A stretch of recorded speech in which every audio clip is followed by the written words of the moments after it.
አንዳንድ ጊዜ አለባበሳችሁ ብዙ ሰዎችን ስለናንተ ማንነት እንዲወስኑ ያደርጋቸዋል። ዛሬ የምነግራችሁ ታሪክ በአንዲት ትንሽዬ ባንክ ውስጥ የተከሰተ ነገር ግን መላውን ዓለም ያስቆጣና ያስደመመ እውነተኛ ታሪክ ነው። የ10 ዓመቱ ዌስሊ ብሩክስ ሶላቸው የተሰነጣጠቁና $2 የተገዙ ያረጁ ጫማዎችን አድርጎ ወደ ባንኩ ሲገባ የገጠመው ውርደትና ንቀት ህይወቱን ለዘላለም እንደሚቀይረው አላወቀም ነበር። በትዕቢተኛው የባንክ ስራ አስኪያጅ ለማኝ ተብሎ የተናቀው ይህ ህፃን በኪሱ የያዘው ምስጢር ሲገለጥ ግን መላው ባንክ በድንጋጤ ቆመ። የያዘው የባንክ ሂሳብ ቁጥር ሲታይ የትዕቢተኞች አንገት ተደፋ። ይህ ታሪክ ክብር በገንዘብ እንደማይገዛና እውነተኛ ሀብት የት እንደሚገኝ የሚያስተምር ታላቅ ትምህርት ነው። ወደ ታሪኩ ዝርዝር ከመግባታችን በፊት ይህን ድንቅ ታሪክ ለሌሎች እንዲደርስ አሁኑኑ ላይክ እና ሰብስክራይብ በማድረግ ጀምሩት። እንዲሁም ይህን ታሪክ ከየትኛው ዓለም ክፍል ሆናችሁ እንደምትከታተሉንም በኮሜንት መስጫው ላይ ጻፉልን። ሁሉንም እናነባለን። ለቻናላችን አዲስ ሲሆናችሁ ደግሞ እንደዚህ ያሉ ህይወትን የሚቀይሩ መሳጭ ታሪኮችን ለማግኘት ሰብስክራይብ ማድረጉን እንዳትረሱ። የደወል ምልክቷንም በመጫን ቤተሰብ ይሁኑ። አሁን ወደ ታሪካችን እንለፍ። በአንዲት ትንሽዬ መኝታ ቤት ውስጥ የንጋት ፀሐይ በመስኮት መጋረጃዎቹ ውስጥ አልፋ ወለሉ ላይ ባለ ቀለም ነጸብራቅ ትፈጥራለች። የ10 ዓመቱ ዌስሊ ብሩክስ አልጋው ላይ ተቀምጦ ወደ መስኮቱ ይመለከታል። በቤት ውስጥ ያለው ጸጥታ ይጮሃል። ከ2 ወራት በፊት በዚህ ሰዓት የአያቱ የኤልኖር ድምጽ ይሰማ ነበር። የድስቶች መጋጨት፣ የሬዲዮ ዜና እና የሷ ለስላሳ ሳቅ ቤቱን ይሞላው ነበር። ዛሬ ግን ያ ሁሉ የለም። ዌስሊ በዝግታ ተነሳ። ወደ መስታወቱ ተጠግቶ ፊቱን አየ። አያቱ ዌስሊዬ አንተ የኔ ጀግና ነህ ስትለው ትዝ አለው። አይኖቹ በእንባ ተሞሉ። አያቱ ኤልኖር ከመሞቷ ጥቂት ቀናት ቀደም ብሎ አንድ ቡናማ ኢንቨሎፕ ሰጥተውት ነበር። ይህን በደንብ ጠብቅ፣ ጊዜው ሲደርስ ወደ ባንክ ይዘኸው ሂድ፣ እዚያ ያንተ ህይወት አለ ብለው ነበር። ዛሬ ያ ቀን ነው። ዌስሊ ልብሱን ለበሰ። ቁም ሳጥኑን ከፍቶ ያረጁ ጫማዎቹን አወጣ። እነዚህ ጫማዎች በዌስሊ ህይወት ውስጥ ትልቅ ቦታ ያላቸው ናቸው።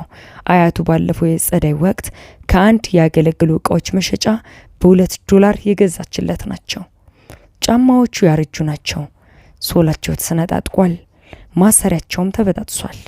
ቀለማቸውም ደብዝሷል። ዌስሊ ጫማዎቹን ሲያይ አያቱ ተንበርክካ ማሰሪያውን ስታስርለት ትዝ አለው። አያቴ ለምንድን ነው አዲስ ጫማ የማንገዛው ብሎ ጠይቋት ነበር። እሷም በፈገግታ እንዲህ ብላው ነበር። ልጄ ሆይ ጫማ ሰውን አይፈጥርም ባህሪ እንጂ። በአሁኑ ሰዓት እነዚህን ጫማዎች ያገለግለዋል። ወደፊት ግን እንደ ንጉስ የምትራመድበት ቀን ይመጣል። ዌስሊ ጫማውን አድርጎ በቤቱ ውስጥ መዞር ጀመረ። ቤቱ ትንሽዬ ብትሆንም በንጽህና የተያዘች ናት። ኤሌኖር ብሩክስ ለ40 ዓመታት በምህር ነበረች። ዌስሊ ስለ አያቱ ህይወት ማሰብ ጀመረ። አያቱ ለምን ውድ ልብስ እንደማትገዛ፣ ለምን አሮጌውንና ዚፕ የተበላሸበትን ኮት ለ15 ዓመታት እንደለበሰች፣ ለምን ሁልጊዜ በዝናብና በብርድ አውቶቡስ እንደምትሳፈር አሁን ይገባው ጀምሯል። እርሷ ራሷን መርሳት የምትወድ ሴት ነበረች። ለሱ ስትል ርካሽ ምግብ ትበላለች። የተበላሸውን ቴሌቪዥን በፕላስተር ጠግና ትመለከታለች። እያንዳንዱን ሳንቲም ስትቆጥብ ይሄ ለዌስሊ ነው ትል ነበር። ክብር የሚሰጥ ሳይሆን የሚሸከሙት ነው የሚለው ቃሏ በዌስሊ ራስ ውስጥ ደጋግሞ ያስተጋባል። ዌስሊ ቦርሳውን አዘጋጀ። ቡናማውን ኢንቨሎፕ፣ አያቱ የጻፈችለትን የመጨረሻ ደብዳቤና የትምህርት ቤት ማስታወቂያውን ከውስጥ አደረገው። አጎቱ ላውረስ በስራ ምክንያት ስብሰባ ላይ ስለሆነ ዌስሊ ብቻውን ወደ ባንክ ለመሄድ ወሰነ። አያቴ ዛሬ ቃልሽን እፈጽማለሁ አለ በለሆሳስ። ዌስሊ ከቤት ወጥቶ ወደ አውቶቡስ ማቆሚያው መራመድ ጀመረ። ቀዝቃዛው የህዳር ነፋስ በስሱ ጃኬት ውስጥ አልፎ ሰውነቱን ይዋጋል። ያረጁ ጫማዎቹ በእግረኛ መንገድ ላይ ሲያልፉ ድምጽ ያሰማሉ። በመንገድ ላይ የሚያልፉ ሰዎች በአዜኔታ ወይም በንቀት ይመለከቱታል። ዌስሊ ግን አንገቱን ቀና አድርጎ ይራመዳል። ወደ ፈረስት ናሽናል ሄሪቴጅ ባንክ ሲንቃረብ ህንጻው በሩቅ ይታያል። ትልቅ ዘመናዊና ግርማ ሞገስ ያለው ህንጻ ነው። የባንኩ ደጃፍ ላይ ውድ መኪናዎች ይቆማሉ። ዌስሊ ለጥቂት ሴኮንዶች ቆመ። ልቡ በኃይል መምታት ጀመረ። እጆቹም ይንቀጠቀጣሉ። እችላለሁ፣ አያቴ ከኔ ጋር ናት ብሎ ራሱን አበረታታ። ወደ ውስጥ ሲገባ አውቶማቲክ በሮቹ በዝግታ ተከፈቱ። የውስጡ ሙቀትና የሽቶ አውዱ ዌስሊን ተቀበለው። ወለሉ ላይ የተነጠፈው እብነበረድ እንደ መስታወት ያብረቀርቃል። ዌስሊ በጫማው ወለሉን ላለማቆሸሽ እየተጠነቀቀ ወደ አገልግሎት መስጫው ጠረጴዛ አመራ። በአዳራሽ ውስጥ የነበሩት ሰዎች ሁሉ በድንገት እንቅስቃሴያቸውን ያቆሙ መሰለ። ጸጥታ ሰፈነ። የባንኩ ስራ አስኪያጅ ብራድሊ ሚትሞር ከሩቅ ዌስሊን ሲመለከተው ፊቱ ላይ ታላቅ ንቀት ተነበበ።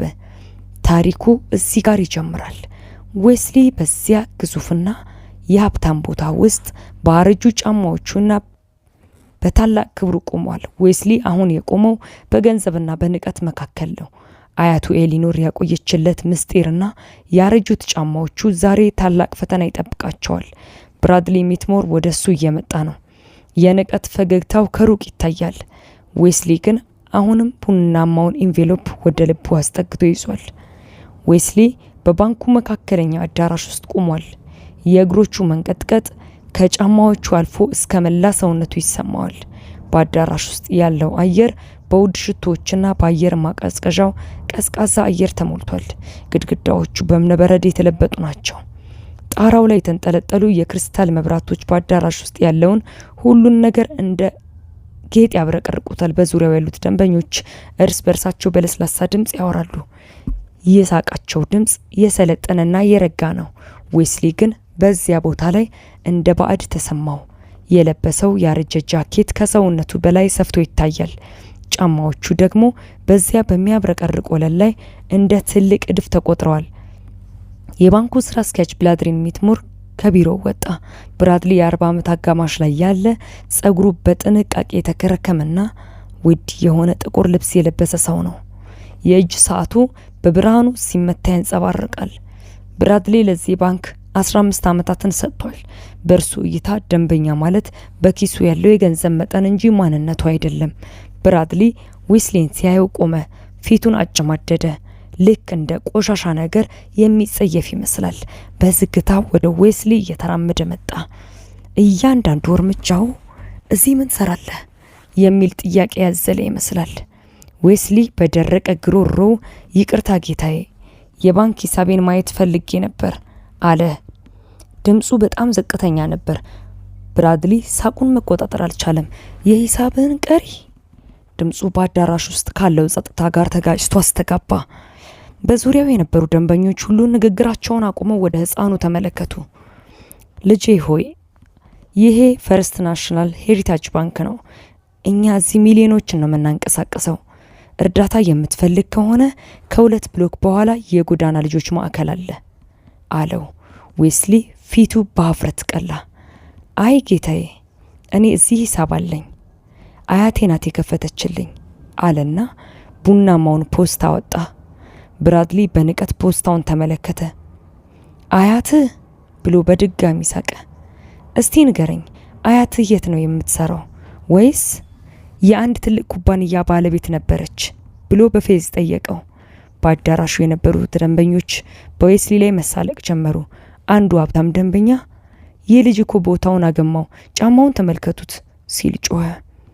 ብራድሊ ወደ ዌስሊ ቀረብ ብሎ በዝቅተኛ ግን በሚያቆስል ድምፅ እንደዚህ ያለው፣ ጫማን ተመልከት፣ ቆዳን ተመልከት። አንተ እዚህ ቦታ አትመጥንም። እናንተ ሰዎች ሁል ጊዜ አንድ ናችሁ። በማጭበርበር የሰውን ገንዘብ ለመውሰድ ትሞክራላችሁ። አሁኑኑ ጥበቃ ከመጥራቴ በፊት ውጣ። ዌስሊ ግን አልወጣም። የአያቱ ኤሌኖር ቃል በልብ ውስጥ ነበረ። ዌስሊ ማንም ሰው ትንሽ እንደሆንክ እንዲሰማህ ታድርግ የሚለው ቃል ብርታት ሰጠው። ፖስታውን አጥብቆ ያዘ። አልወጣም፣ እኔ ደንበኛ ነኝ አለ በጽናት። በዚህ ጊዜ የባንኩ ጥበቃ ሰራተኛ ጄሮን ዴቪስ ወደ ነርሱ መጣ። ጄሮም በ50ዎቹ ዕድሜ ውስጥ ያለ ጥቁር ሰው ነው። ብዙ የህይወቱ ውጣ ውረዶችን ያየ፣ አይኖቹ የዛሉ ሰው ነው። ጄሮም ብራድሊ በልጁ ላይ የሚያደርሰውን ግፍ እያየ ልቡ ተሰበረ። ብራድሊ ለጄሮም ይህን ልጅ አስወጣው ብሎ ትዕዛዝ ሰጠው። ጄሮም ግን ለጥቂት ሴኮንዶች አመነታ። በልጁ አይኖች ውስጥ የራሱን ልጆች አየ። ነገር ግን ስራውና የቤተሰቡ ህልውና በብራድሊ እጅ ነው። 11 ዓመት በዚህ ባንክ ሲሰራ ለጡረታው ሲል ብዙ በድሎችን አይቶ እንዳላይ ያልፏል። ጄሮም ወደ ዌስሊ ቀረብ ብሎ ልጄ ባክህ ለራስህ ስትል ውጣ አለው በለውሳስ። ዌስሊ ግን የጄሮምን አይኖች ተመልክቶ ሂሳብ አለኝ አለው። ጄሮም የልጁን ጽናት ሲያይ አንገቱን ደፋ። በመጨረሻም ብራድሊ በቁጣ ስለጮኸ ጄሮም ዌስሊን ይዞ ወደ ባንኩ ጥግ ከሽንት ቤትና ከጽዳት ዕቃ ማከማቻው አጠገብ ወዳለው ክፍል ወሰደው። ዌስሊ በዚያ ቀዝቃዛ የሆነ ወንበር ላይ ተቀመጠ። ብራድሊ እንዲህ አለው፣ እዚህ ተቀመጥ፣ እንዳትንቀሳቀስ። ይህን ካርድ ለማረጋገጥ ወደ ዋናው መስሪያ ቤት እደውላለሁ። ሌባ መሆንህ ሲረጋገጥ ግን ወደ ፖሊስ ትሄዳለህ፣ ይህን እወቅ አለው። ዌስሊ ብቻውን ቀረ። ሰዓቱ ይረግጣል። 10 ደቂቃ፣ 15 ደቂቃ፣ 20 ደቂቃ አለፈ። በዚያ ሰፊ ባንክ ውስጥ ዌስሊ የማይታይ ሆነ። ደንበኞች ይገባሉ፣ ይወጣሉ። ሰራተኞች በፈገግታ ይስተናገዳሉ። ለዌስሊ ግን ማንም ግድ አልነበረው። ዌስሊ የአያቱን ደብዳቤ አውጥቶ ማንበብ ጀመረ። የኔ ጀግና ዌስሊ፣ ዓለም አንዳንድ ጊዜ ጨካኝ ትሆናለች። በጫማህና በቆዳ ቀለም ይፈርዱብሃል። ነገር ግን አንተ የኔ ትልቅ ሀብት ነህ። ክብርህን በኩራት ተሸከም የሚሉትን ቃላት ሲያነብ እንባው በጉንጮቹ ላይ ፈሰሰ። በዚህ መሃል ስልኩ ቫይብሬት አደረገ። ካጎቱ ላውረንስ መልእክት ደረሰው። ስብሰባው ሊያልቅ ነው። በ20 ደቂቃ ውስጥ እዚያ እሆናለሁ፣ ጠብቀኝ ሻምፒዮናዬ። ዌስሊ ስልኩን ወደ ልቡ አስጠጋ። እነዚያ 20 ደቂቃዎች ባንክ ውስጥ ያሉትን ሰዎች ህይወት ለዘላለም እንደሚቀይሩት ገና ማንም አላወቀም። ብራድሊ ሚትሞር በቢሮ ሆኖ በዌስሊ ላይ ያፌዘ ቡናውን ይጠጣል። ዌስሊ በውርደት ጥግ ተቀምጧል። ብራድሊ በትዕቢት ወንበሩ ላይ ነው። ፍትህ ግን በሩቅ አይደለችም። ዌስሊ የአያቱን ውርስ ይዞ የአጎቱን መምጣት ይጠባበቃል። ዌስሊ በዛች ጠባብና ጨለማማ ጥግ ላይ ተቀምጦ ሰዓቱን ይመለከታል። እያንዳንዱ ሰከንድ እንደ እሳት ይረዝምበታል። በአዳራሹ መሃል ብራድሊ ሌላ ነጭ ደንበኛን በታላቅ አክብሮት ሲቀበል ይታያል። እንኳን ደህና መጡ ጌታዬ፣ ምን ላግዞ እያለ በፈገግታ ሲያጉበድድ ዌስሊ በትዝብት ይመለከተዋል። ያ ደንበኛ የመጣው ከዌስሊ 15 ደቂቃ ዘግይቶ ቢሆንም ወዲያውኑ አገልግሎት አግኝቷል። የባንኳ ሰራተኛ ቼልሲን ሞሪሰን ለብራድሊ ቡና ይዛለት መጣች። ሁለቱም ወደ ዌስሊ ጥግ እያዩ በለስላሳ ድምጽ ይስቃሉ። ዌስሊ የሚሉትን ባይሰማም ሳቃቸው ግን እንደ ሹል መርፌ ልቡን ይወጋዋል። ይህ ልጅ አሁንም እዚህ ያለ የሚል ንቀት ከዓይኖቻቸው ይነበባል። ዌስሊ ግን አጎቱ ላውረንስ የላከለትን መልእክት ደጋግሞ ያነበዋል። እመጣለሁ፣ ጠብቀኝ። ዌስሊ የአያቱን ፎቶ በምናቡ እየሳለ አያቴ፣ ዛሬ ብዙ ነገር ተምሬያለሁ። ሰዎች በጫማዬ ብቻ ማንነቴን እንደሚፈርዱ አይቻለሁ ብሎ በልጅ አንደበቱ አወራት። ከባንኩ ውጪ አንድ የሚያብረቀርቅ ጥቁር መርቸዲስ መኪና በዝግታ መጥቶ ዋናው በር ላይ ቆመ። የመኪናው መስታወቶች ጥቁር በመሆናቸው ውስጥ ያለው ማን እንደሆነ አይታወቅም። የባንኩ ጥበቃ ሰራተኛ ጄሮም ዴቪስ በመስኮት በኩል መኪናውን አየ። ይህ መኪና የማን ነው ብሎ ራሱን ጠየቀ። እንዲህ ያለው ውድ መኪና ወደዚህ ቅርንጫፍ ሲመጣ አይቶ አያውቅም። የመኪናው በር ተከፈተ። ላውረንስ ብሩክስ ወረደ። ላውረንስ ረጅም ግርማ ሞገስ ያለውና በጣም ውድ የሆነ ግራጫ ልብስ የለበሰ ሰው ነው። ጸጉሩ በስሱ ሽበት ቢወርሱትም ፊቱ ላይ ግን ትልቅ የሆነ በራስ መተማመንና ስልጣን ይታያል። እርሱ የሚራመድበት መንገድ እኔ እዚህ ቦታ ባለቤት ነኝ የሚል ትርጉም ያለው ነው። ላውረንስ ወደ ባንኩ በር ከማቅናቱ በፊት ስልኩን አውጥቶ ደወለ። ፓትሪሺያ፣ ባንክ ደርሻለሁ። አሁኑኑ እዚህ መገኘት አለብሽ። የሆነው ነገር ፈጽሞ ተቀባይነት የለውም አለ። ድምፁ የረጋ ቢሆንም እንደ ነጎድጓድ የሚከብድ ነበር። ላውረንስ ወደ ባንኩ አዳራሽ ገባ። አውቶማቲክ በሮቹ በታላቅ ድምፅ ተከፈቱ። የላውረንስ ውድ ጫማዎች በእብነበረድ ወለሉ ላይ ሲራመዱ ኮክ ኮክ የሚል ድምፅ ይሰማሉ። በአዳራሹ የነበረው ወሬ ሁሉ ቆመ። ብራድሊ ሚትሞር ቀና ብሎ ተመለከተ። ይህ ሰው ማን ነው ብሎ ደነገጠ። ላውረንስ የለበሰው ልብስና የእጅ ሰዓቱ ብቻ የብራድሊን የአመት ደመወዝ እንደሚበልጥ ብራድሊ ወዲያውኑ ተረድቷል። ላውረንስ ወደ አገልግሎት መስጫው አልሄደም። ቀጥታ ወደ መጨረሻው ጥግ ወደ ሽንት ቤቱ አቅራቢያ ወዳለው ዌትሊ አመራ። ዌትሊ አጎቱን ሲያይ ከመቀመጫው ብድግ አለ። አጎቴ ብሎ ጮኸ። ላውረንስ ዌትሊን አቅፎት ለጥቂት ሴኮንዶች ዝም አለ። የዌትሊን ጥቁርና በእንባ የታጠቡ አይኖች አየ። ያረጁ ጫማዎቹንና የተቀደደ ማሰሪያ ተመለከተ። ላውረንስ መንጋጋው ተቆለፈ። በአይኖቹ ውስጥ ታላቅ ቁጣ ተቀጣጠለ። አጎቴ ሌባ ነህ አሉኝ፣ አያቴን ሰደቧት አለ ዌትሊ በስስ ድምፁ። ላውረንስ ዌትሊን ወደ ደረቱ አስጠግቶ አይዞህ የኔ ጀግና፣ አሁን እኔ እዚህ ነኝ፣ ማንም ዳግመኛ አይሰድብም አለው። ላውረንስ ዌትሊን እያጽናናው ሳለ የባንኩ ዳይሬክተር ፓትሪሺያ ሬድዋርድስ በሩጫ ወደ ውስጥ ገባች። ፓትሪሺያ ላውረንስን ስታይ ትንፋሿ ተቋረጠ። አቶ ብሩክስ በሰላም ነው አለች። ብራድሊ ሞትሞር ይህን ሲሰማ ጆሮውን ማመን አልቻለም። አቶ ብሩክስ? ይህ ስም በባንኩ ዓለም ውስጥ ትልቅ ቦታ ያለው ነው። የሜሪዲያን ካፒታል መስራችና የዚህ ባንክ ዋነኛ ባለድርሻ። ብራድሊ የገፋውና ያባረረው ሕፃን የዚህ ግዙፍ ሰው ዘመድ መሆኑን ሲረዳ መላ ሰውነቱ መንቀጥቀጥ ጀመረ። ላውረንስ ወደ ብራድሊን ዞረ።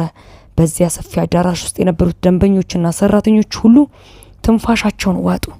ላውረንስ በዝግታ ወደ ብራድሊ እየተራመደ መጣ። እያንዳንዱ እርምጃው በብራድሊ ላይ የሚሰጥ የሞት ፍርድ ይመስላል። አንተነ ስራ አስኪያጁ ሲል ላውረንስ ጠየቀው። ድምፁ በጣም ቀዝቃዛ ነበር። ብራድሊ በድንጋጤ እየተንተባተበ አዎ ጌታዬ፣ እኔ ብራድሊ ነኝ። የሆነ ስህተት ተፈጥሮ ከሆነ ላውረንስ ንግግሩን አቋርጠው። ስህተት አልተፈጠረም። ሆን ተብሎ የተደረገ ግፍ ነው የተፈጠረው። የኔን ልጅ ወንድሜን በዚህ ቦታ ያዋረድከው አንተ ነህ።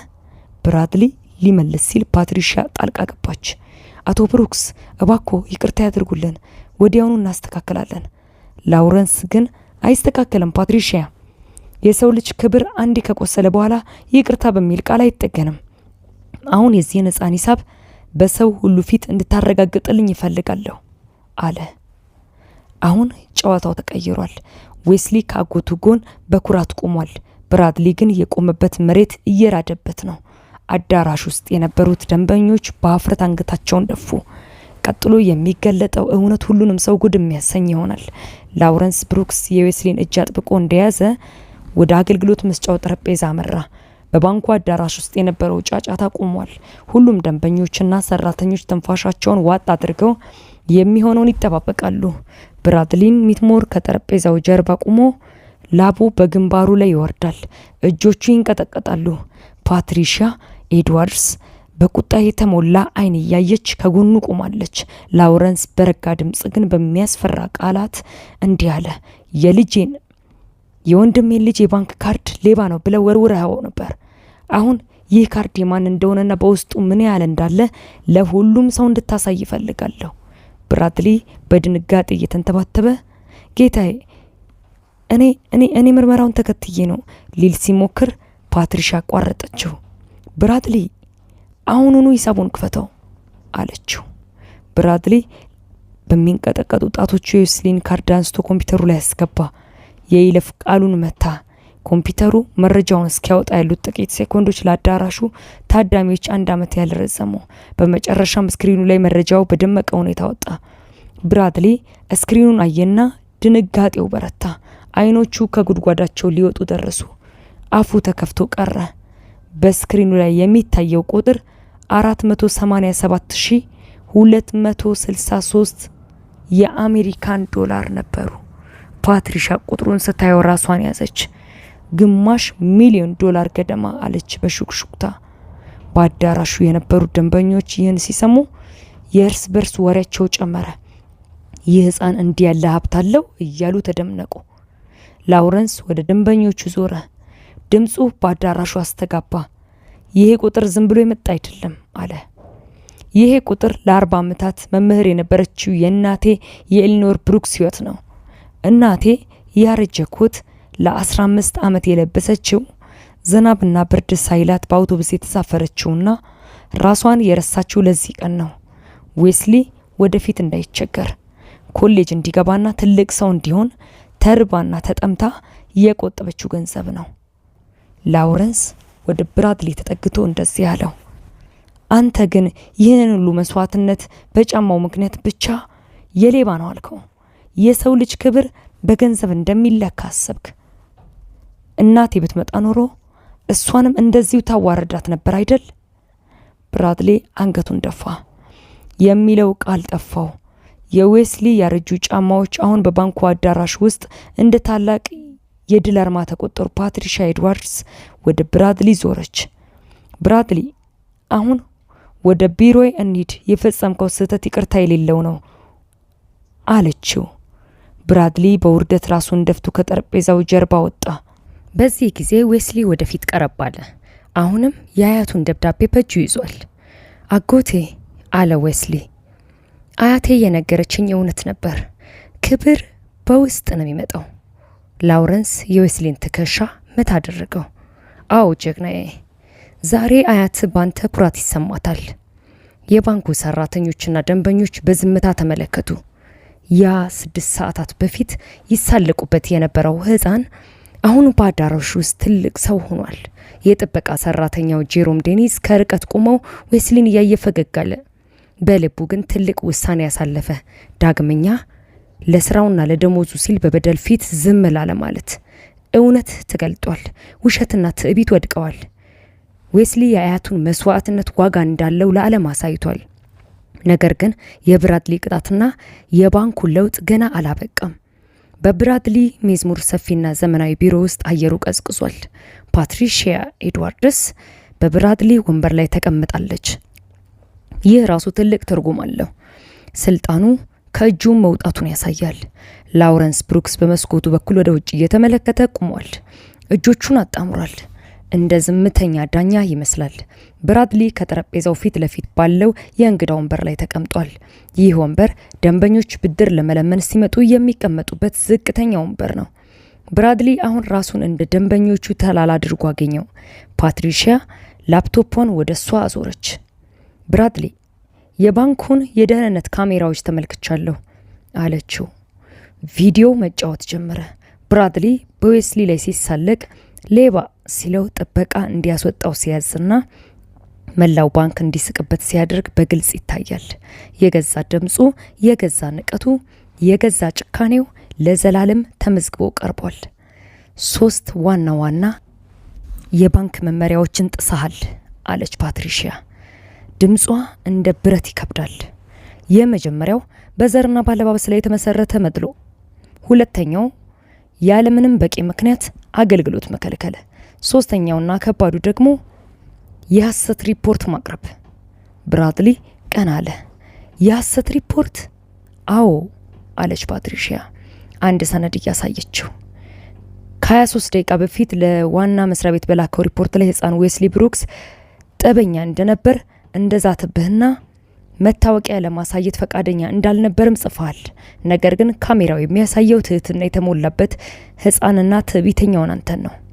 ብራድሊ ባንኩን ለመጠበቅ ብዬ ነው ብሎ ሊያመካኝ ሞከረ።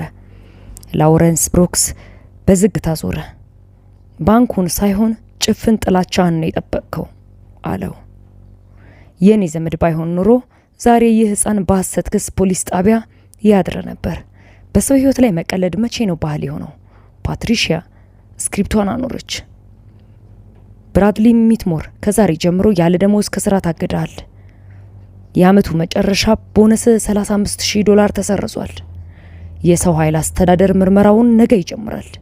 በዚህ ቪዲዮ መሰረት ደግሞ ውጤቱ በስነ ምግባር ጉድለት መሰናበት እንደሚሆን ግልጽ ነው አለችው። ብራድሊ ፊቱ እንደ እርጥብ ወረቀት ተጨማደደ። 15 ዓመት ለዚህ ባንክ 15 ዓመት ሰጥቻለሁ ብሎ ጮኸ። ላውረንስ ወደሱ ተጠግቶ በለውሳስ እንዲህ አለው። በ15 ዓመት ውስጥ መማር የነበረበት ትልቁ ነገር እያንዳንዱ ደንበኛ ሰብአዊ ክብር እንደሚገባው ነበር። ዛሬ ግን ያንን ክብር አጥቷል። ብራድሊ በውርደት ተነሳ። የቢሮው ቁልፍና መታወቂያው ተነጠቀ። ከቢሮው ሲወጣ የባንኩ ሰራተኞች ሁሉ ትኩር ብለው ይመለከቱታል። ቅድም አብረው ስስቅ የነበረችው ቼልሲ ሞሪሰን እንኳን አሁን አይኗን አዞረች። ፓትሪሺያ በዚህ አላበቃችም።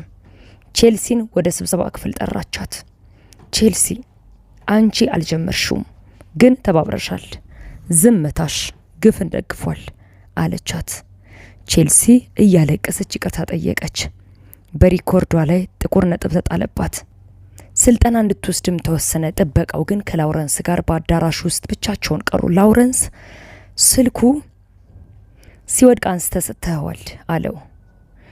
ጄሮም አውቃለሁ ግን በቂ አልነበረም ሲል መለሰ። ላውረንስ የጄሮምን እጅ ጠበጠ። በቂ አልነበረም ግን ጅምር ነው። በሚቀጥለው ጊዜ ምን ታደርጋለህ? ጄሮም ወደ ዌስሊ ተመለከተ። በሚቀጥለው ጊዜ የስራዬ ዋጋ ምንም ይሁን ምን እውነቱን እናገራለሁ፣ ዳግመኛ ዝም አልልም አለ። በባንኩ አዳራሽ ውስጥ የታየው ሰላም ከግርግሩና ከፍርዱ በኋላ ፈርስት ናሽናል ሄሪቴጅ ባንክ አዳራሽ ውስጥ አንድ አይነት ያልተለመደ ሰላም ሰፈነ። ብራድሊ ሜትሞር በውርደት ከባንኩ ወጥቷል። ደንበኞቹም ቢሆኑ ቅድም ሲያሳዩት የነበረው ሳቅና ፌዝ ተቀይሮ አሁን ዌስሊን በአክብሮትና በጸጸት ይመለከቱታል። ያን ካምቤን የተባለችውን ደንበኛም ቅድም ዌስሊ በውርደት ጥግ ተቀምጦ እያየችው ዝም ብላ የወጣችው ሴት በጸጸት ተመልሳ መጣች። ወደ ዌስሊ ቀረብ ብላ እንደዚህ አለች። ልጄ ሆይ በጣም ይቅርታ። ቅድም ዝም ያልኩ በመፍራቴ ነበር፣ ነገር ግን አንተ ካሳየኸው ድፍረት ብዙ ተምሬያለሁ። ዌስሊ የአያቱን ትምህርት በማስታወስ በለስላሳ ፈገግታ አመሰግናለሁ አላት።